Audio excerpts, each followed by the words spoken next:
আজকে বেশ কয়েকটা দিন ধরে আমাদের এখানে কোনো রোদ নেই, চারদিকে প্রচুর পরিমাণে কুয়াশায় ঢাকা চারপাশটা।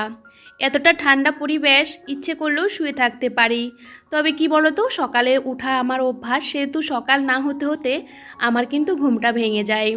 যাই হোক, সকালে ঘুম থেকে উঠে আমি কিন্তু মুখের মধ্যে একটু ঠান্ডা জল লাগিয়ে নিই। তাতে কি বলতো, ঘুমটা অনেকটাই কেটে যায় আর কাজ করতেও বেশ ভালো লাগে। Hello everyone, good morning. আশা করছি তোমরা যে যেখানে আছো প্রত্যেকে বেশ ভালো আছো। আমার আজ আরও একটি নতুন ব্লগে তোমাদের সকলকে জানাই অনেক স্বাগতম। আজকের দিনটা ছিল রবিবার। ঘুম থেকে উঠেছি 6:30টার সময়। উঠে ওই যে বাসি কাজকর্মগুলো সেরে নিয়েছি বাইরের।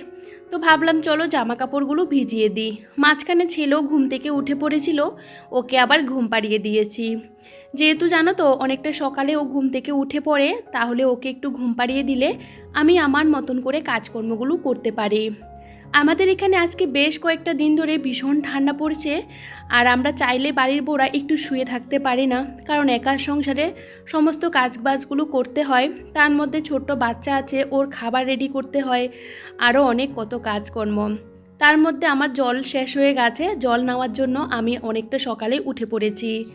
যাই হোক, এদিকে ভাবলাম জলের ড্রামগুলো কালকে পরিষ্কার করে রেখে দিয়েছিলাম, তারপরে আবারও একটু ধুয়ে পরিষ্কার করে বাইরে রেখে দিয়েছিলাম। যখনই জলটা আসবে তখনই রেখে দেব। আর এখন টুকটুক করে ঘরটাকে গুছিয়ে নিচ্ছিলাম। বেশ অনেকটা দিন হয়ে গেছে বিছানা চাদরটা একদমই চেঞ্জ করি না, কারণ ছেলে এখানে এখন আর খেলাধুলাও করে না। আর সে কারণে বিছানাটা ভীষণ পরিমাণে পরিষ্কার থাকে, তোমরা তো দেখতে পাও। আর সে কারণে বিছানা চাদরটাও চেঞ্জ করা হচ্ছিল না।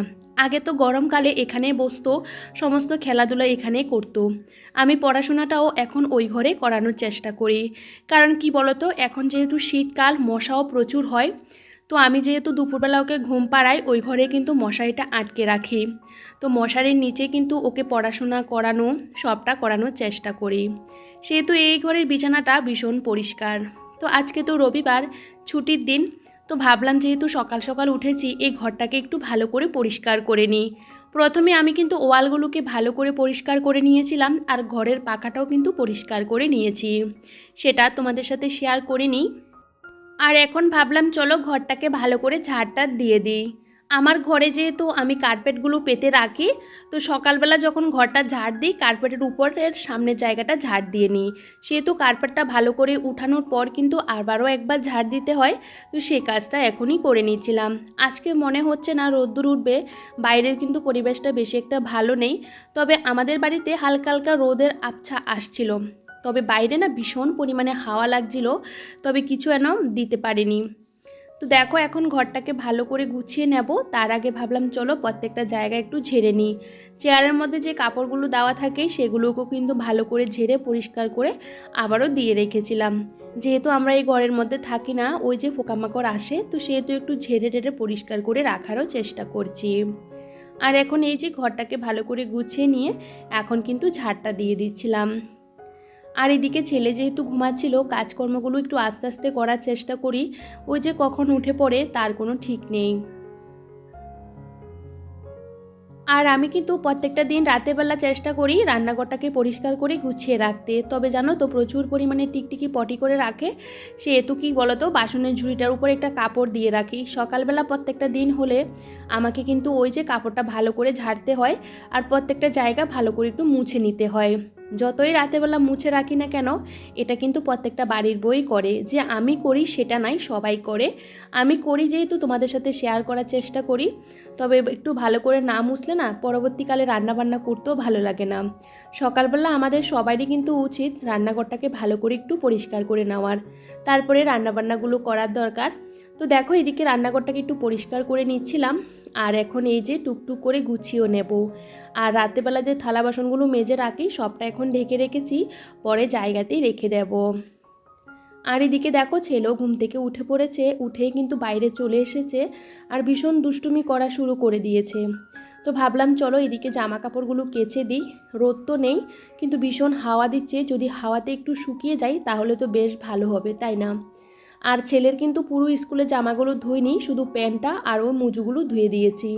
কারণ জামাটা কালকে ধুয়ে দিয়েছিলাম, তো প্যান্টটা আজকে ধুলাম। ভেবেছিলাম ধুবো না, তারপরে ভাবলাম না ধুলে আর ভালো লাগে না।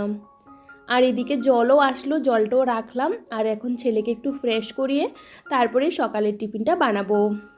আস্তে আস্তে বেলাটা অনেকটাই বেড়ে যাচ্ছে, কিন্তু রোদ যেহেতু নেই তাহলে কাজকর্ম করতেও ভালো লাগে না। একটু রোদটা উঠলে না কাজকর্মগুলো তাড়াতাড়ি কিন্তু কমপ্লিটও করে নিতে পারি। আর দেখবে রোদটা যদি একটু দেরি করে উঠে কাজগুলো করতে করতেও একটু দেরি হয়ে যায়। তবে আজকে অনেকটা সকালবেলা উঠেছি, কিন্তু একটু হাঁটাহুটি করলাম, বেশ ভালো লাগলো জানো তো। আর এদিকে আজকে সকালে বানাবো রুটি আর সাদা আলুর তরকারি। সেজন্য আলুটাও কেটে নিয়েছি আর একটু গরম জল করে ছেলের বোতলের মধ্যেও ঢুকিয়ে দিয়েছি, সাথে আমিও খেয়ে নিয়েছি আজকে উষ্ণ গরম জলটা। এখন যেহেতু ভীষণ ঠান্ডা পড়ছে, লেবুটা একদমই স্কিপ করে দিয়েছি জানো তো, ভীষণ পরিমাণে টক লাগে। তো এই দিকে কিন্তু গরম জলটাও খেয়ে নিয়েছি আর সাথে এই যে আলুর তরকারিটাও বসিয়ে দিয়েছি। ছুটির দিনে চেষ্টা করি ছেলের পছন্দের খাবারটা বানাতে। ও কিন্তু সাদা আলুর তরকারিটা খেতে বেশ পছন্দ করে, সেহেতু ওই খাবারটাই কিন্তু আমি প্রত্যেকটা ছুটির দিনে বানানোর চেষ্টা করি। আর এদিকে কিন্তু এক এক করে কিন্তু আমি রুটিগুলো বেলে নিচ্ছিলাম, আরেকদিকে রুটিগুলো কিন্তু এভাবে কিন্তু তাওয়াতে ছেঁকে নিচ্ছিলাম। যাই হোক বন্ধুরা, শীতের সকালে সবসময় চেষ্টা করি অল্প পরিশ্রমে বা অল্প সময়ের মধ্যে সমস্ত কাজগুলো করে নিতে। আমরা যদি সারাক্ষণ কাজকর্ম করে থাকি তাহলে নিজেকেও দেওয়ার মতন সময় পাই না। আর এই শীতকালে না কন্টিনিউ বাইরে কাজ করতে একদমই ভালো লাগে না। চেষ্টা করি অল্প সময়ের মধ্যে সমস্ত কাজকর্মগুলো সেরে নিতে। সকাল সকাল কিন্তু আমি অনেক কাজই সেরে নিয়েছিলাম, বাইরে গাছে জল দেওয়া আর সমস্ত কাজের সাথে বাইরের জায়গাটাও কিন্তু আজকে ভালো করে একটু পরিষ্কার করেছি, সেটা তোমাদের সাথে শেয়ার করিনি। প্রচুর ঘাস হয়ে যায়, তো ভাবলাম সেই জায়গাগুলো একটু পরিষ্কার করে নিই। আমাদের বাড়িতে যেহেতু বর্ষার সময় প্রচুর জল হয়ে থাকে, সেই সামনের জায়গাগুলো না যতই পরিষ্কার করি না কেন দুদিন পর পর আবারও ঘাস হয়ে যায়। তো সেই জায়গাটা পরিষ্কার পরিচ্ছন্ন করে নিয়েছিলাম। আর কালকে না ভীষণ পরিমাণে ঠান্ডা লেগেছিল, রাতে বলতে পারো বেশি একটা ঘুমাতেও পারিনি, ঠান্ডার জন্য ভোরবেলা ঘুমটাও ভেঙে গেছে। আর সে কারণে ভাবলাম একটা ব্ল্যাঙ্কেটও হবে না, আর একটা কিছু বের করি। আসলে কি বলতো, আমার কাছে ব্ল্যাঙ্কেট যে কটা আছে, 3টে ব্ল্যাঙ্কেট আছে, 3টে কিন্তু সিঙ্গেলের। তো সেহেতু বেশি একটা ঠান্ডা পড়লে না সেগুলো শীতটা মানতে চায় না। তো ভাবলাম একটা ভারী কম্বল আছে যেটা সিঙ্গেলের, সেটা আমার আর ছেলের হবে, তবে ভাবলাম টানা হেঁচড়া করে হবে না, সেহেতু ভাবলাম আমার বিয়ের যে ল্যাপটা আছে সেটাই বের করি। এখন কিন্তু মানুষে ল্যাপ গায়ে দেয় না, তবে আমার বিয়ের সময় কিন্তু ল্যাপ দিয়েছিল আর ম্যাট্রেস দিয়েছিল, তো কম্বলটা তখনই দেয়নি আর কি। তো যাই হোক, ভীষণ পরিমাণে ভারী, যেটা আমি কি বলতো একদমই একা নিতে পারি না। কোনো রকম এখান থেকে টানা হেঁচড়া করে বের করেছি। আর বাইরে তো রোদ নেই যে একটু রোদে দেব, তবে 2 মাস আগে কিন্তু রোদে দিয়েছি। আমার যেহেতু সমস্ত জামা কাপড় আর রাখার মতন জায়গাও আছে, তারপরে কাঁথা বালিশ রাখার মতন আমার কিন্তু খাটের মধ্যে জায়গা আছে। খাটের মাঝখানের যে বক্সটা পুরোটার মধ্যে সমস্ত বাসন কোসন রাখা, আর মাথার সাইডে যে বক্সটা আছে এটার মধ্যে কাঁথা বালিশ ব্ল্যাঙ্কেট অনেক কিছু রাখা যায় জানো তো। এটা দেখতে সরু কিন্তু প্রচুর পরিমাণে গভীর, এটার মধ্যে অনেক জামা কাপড়ও রাখা যায়। কিন্তু শীতের কয়েকটা জামা কাপড় রেখেছি যেগুলো আমার শ্বশুর শাশুড়ি পরে, আর রেখেছি বালিশ কাঁথা ব্ল্যাঙ্কেট অনেকগুলো, তারপরেও অনেক কিছু ঢুকিয়ে রেখেছি। তো ভাবলাম একটা লেপ বের করে নিই, ভীষণ পরিমাণে কালকে ঠান্ডা লেগেছিল, তো সেহেতু ভাবলাম একটু বের করে একটু ঝেড়ে টেড়ে পরিষ্কার করে আবার বিছানার মধ্যে গুছিয়ে রাখবো। তবে জানো তো বন্ধুরা, এই যে ব্ল্যাঙ্কেট গোছাতে বেশি একটা সময় লাগে না আর ভীষণ হালকা, গোছাতেও কোনো রকম অসুবিধা হয় না। এখন তো মানুষ ল্যাপ ইউজ করে না, আগেকার দিনে মানুষে কিন্তু ল্যাপটাই ইউজ করতো, কারণ ল্যাপ দেখবে ইউজ করতে করতে সেটা খারাপ হয়ে যায়, তারপরে আবার তুলু দিয়ে আবার ঠিক করতে হয়, সে কারণে মানুষ এখন আর ল্যাপটাই ইউজ করে না। কিন্তু ল্যাপের মধ্যেও কিন্তু ভীষণ গরম লাগে আর ভীষণ ভারী হয়। তবে এই যে এটা আমার বিয়েতে দেওয়া আর কি, তো সে কারণে আমি কিন্তু খুব যত্ন করে এটাকে গুছিয়ে রেখেছি। এটা আমরা কিন্তু একদমই ব্যবহার করি না, আমার বিয়ে হয়ে গেছে 5টা বছর হয়ে গেছে, তারপরেও কিন্তু লেপটা এখনও পর্যন্ত নতুন।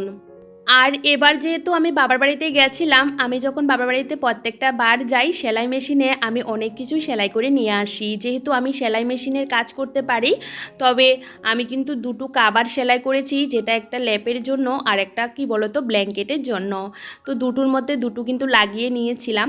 তো দেখো কি বলতো, কাবার লাগিয়ে নিলে জিনিসগুলো একটু নোংরা হলে কিন্তু কাবারগুলো ধুয়ে দিলে কিন্তু বেশ সুন্দর পরিষ্কার থাকে, কোনো রকম অসুবিধা হয় না। তবে যাই হোক, ওই যে নিজে যেহেতু সেলাই কাজ করতে পারি, নিজের পছন্দ মতো জিনিসগুলো সেলাই করতে পারি, কোনো রকম অসুবিধা হয় না। আর আমার সেলাই মেশিনটা তো বাবার বাড়িতে পড়ে আছে, যেহেতু আমার শ্বশুরবাড়ি অনেকটা দূরে, আর আমি যেহেতু অনেকটা দূরে থাকি, বুঝতে পারো এটা নিয়ে আসা সম্ভব না। তবে একটা সেলাই মেশিন থাকলে না অনেকটা কাজে লাগে। আর যেটা কিন্তু আমি যখন বাবার বাড়িতে যাই, আমি নিজের মতন করে অনেক কিছু সেলাই করে নিয়েও আসি। যাই হোক, এদিকে বিছানাটা খুব সুন্দর করে গুছিয়ে নিয়েছি। আসলে একটু সুন্দর করে গুছিয়ে রাখলে বিছানাটা দেখতেও কিন্তু বেশ ভালো লাগে। তো আমি সবসময় চেষ্টা করি বিছানাটা যাতে পরিপাটি থাকে, সেহেতু আমি অনেকটা ভার করে ঝাড়া, তারপর একটু টান টান করে গুছিয়ে রাখতে ভীষণই পছন্দ করি। আর আজকে কিন্তু ড্রেসিং টেবিলটাকে আমি কিন্তু একটু ভালো করে পরিষ্কার করে গুছিয়ে নিয়েছিলাম। আমার বিয়ের সময় এরকম ড্রেসিং টেবিলগুলো ছিল, এখন কিন্তু অন্য রকম বেরিয়েছে, যেগুলো দেখতে ভীষণ ভালো লাগে। আর জানো তো, যখন যেটা বেরোয় তখন কিন্তু ওটাই কিন্তু আমাদের কাছে ভীষণ ভালো লাগে। তবে আমার ড্রেসিং টেবিলের মধ্যে জায়গা একদমই কম, তো যেটুকু আছে ওইটুকুর মধ্যে মোটামুটি হয়ে যায়। আর এখন খুব সুন্দর করে পরিষ্কার করে কিন্তু মুছে জায়গা জিনিসগুলো রেখে দিয়েছিলাম। আর এটা সবসময় বন্ধ থাকে, কি করে যে ধুলোগুলো ঢুকে আমি বুঝতেই পারি না।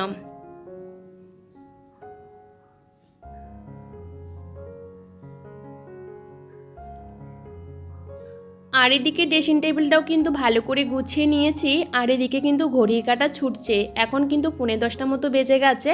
আসলে কি বলো তো, শীতকালে কিন্তু ঘড়ির কাঁটা দৌড়াতে থাকে, গরমকালে কিন্তু সকালটা অনেকটা তাড়াতাড়ি হয়ে যায়, কাজকর্মগুলো কিন্তু সময়ের অনেকটা আগে হয়ে যায়। তবে শীতকালেও যদি আমরা একটু বুদ্ধি করে সংসারের কাজকর্মগুলো করি, তাহলে দেখবে সময়ও কিন্তু ওই যে ব্যালেন্স করে আমরা চলতে পারি। আর দেখবে ঘর দুয়ার পরিষ্কার করার পর যতই ঘর দুয়ার পরিষ্কার থাকুক না কেন, একটু ঝাড়টা না দিলে ভালো লাগে না। আর এখন কিন্তু আমি দুটো ঘর পরিষ্কার পরিচ্ছন্ন করে এখন ঝাড়টা দিয়ে নিচ্ছিলাম। বাইরে কিন্তু এখনও রোদ্দুর ওঠেনি, তো ভাবলাম জামা কাপড় যেগুলো দিয়েছি সেগুলোকে একটু উল্টে পাল্টে দিই। আর ছেলে এখন সকাল থেকে খেলা শুরু করে দিয়েছে। আর এদিকে কিন্তু ঘরটর পরিষ্কার করে ঝাড় দিয়ে আমি আজকে যে রান্নাবান্না করব সমস্ত কিছু রেডি করে নিয়েছি। আজকে রান্না করব চিকেন।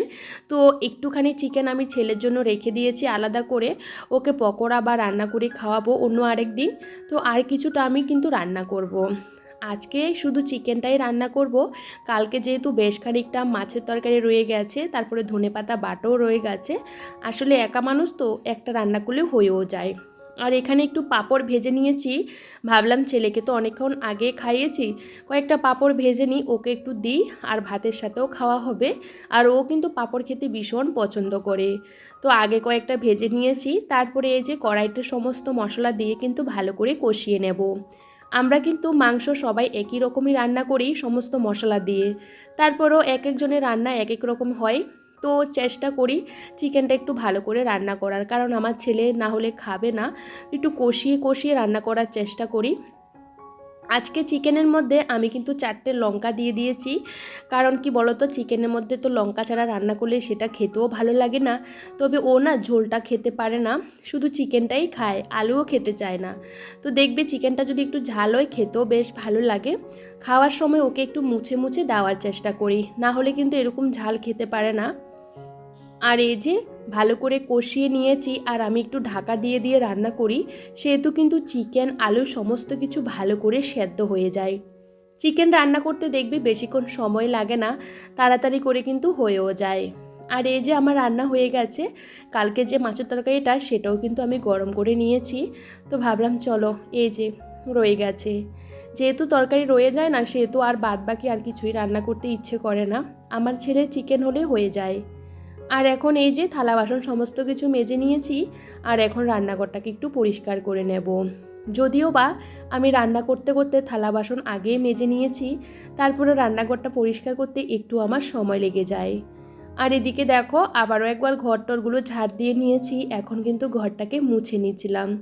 আসলে কি বলতো, আমি সবসময় চেষ্টা করি ঘর মোছার আগে একটু ঝাড় দিয়ে নিতে, তাহলে দেখবে তাড়াতাড়ি করে ঘরটাও মোছা হয়ে যায়, সেরকম কিন্তু নোংরা জলও বেরোয় না। আর পুরো বারান্দাটার মধ্যে আমার ছেলে ড্রয়িং করছিল, আর পুরোটার মধ্যে এঁকে টেকে অবস্থা খারাপ হয়ে গেছে। আর কালার পেন্সিল দিয়ে দেখবে ফ্লোরের মধ্যে আঁকলে সেগুলো সহজে উঠতে চায় না। তারপরেও কিন্তু আমাকে রোজ দিন এই কাজগুলো করতে হয়, ছেলে কিন্তু এরকমই করে। ও ড্রয়িং করতে ভীষণই পছন্দ করে, খাতা একটা দিলে সেটাতে ড্রয়িং করে, সাথে কিন্তু ফ্লোরের মধ্যেও এঁকে নেয়। তো যাই হোক, সেগুলো ঘষে ঘষে পরিষ্কার পরিচ্ছন্ন করে নিয়েছি।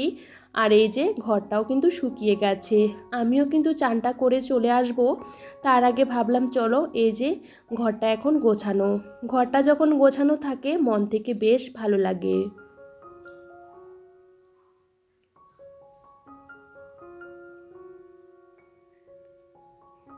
আর এদিকে কাজকর্ম করতে করতে আমার কিন্তু 12টা বেজে গেছিলো। আমি গেছিলাম মাটি আনতে পাশের একটা জায়গাতে, সেখানেও দেখি মাটি এতটা ভিজে।